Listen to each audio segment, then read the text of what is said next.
ធម្មជាតិđờiបានឲ្យកំណត់បង្កើតរូបកាយក្នុងភូមិលោកកាធរណីធំធេងសាមន្តតណ្ហាយល់តែទុក្ខាកម្មតាមប្រឡ័យស្រីលាំងកំព្រាគ្រួសារបាំងបាយ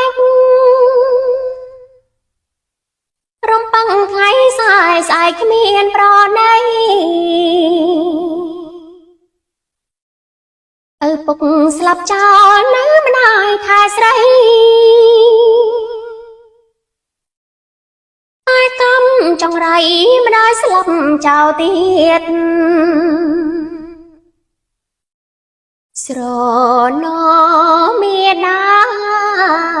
រសាថ្នមបីរៀបត្រីស្ញប់សូនកណ្ដាលត្រៀតស្មានម្ដាយ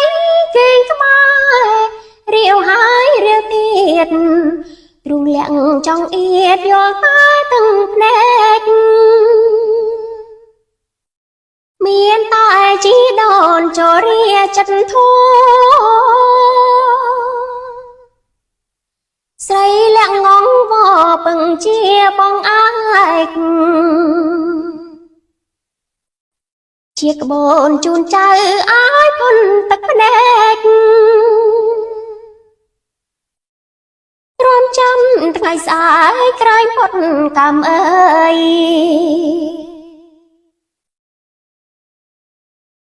ធម្មជាតិđờiបានឲ្យកំណត់បង្កើតរូបកាយក្នុងភូមិលោកកាធរណីធំធេងសាមន្តតណ្ហា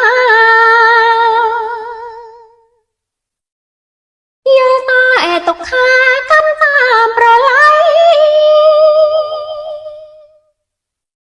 ស្រីលាំងកំព្រាគ្រួសារបាំងបាយរំពឹងថ្ងៃសាយស្អែកគ្មានប្រណីឪពុកស្លាប់ចោលនៅម្ដាយថែស្រីតែកម្មចង្រៃម្ដាយស្លាប់ចោលទៀតស្រណមេដារសាថ្នមបីរៀបត្រីស្ញប់សូនកណ្ដាលត្រៀតស្មានម្ដាយគេងក្បែររាវហើយរាវទៀតទ្រូងលាក់ចង់អៀតយល់តែទាំងភ្នែកមានតែជីដូនចូលរាចិត្តធូ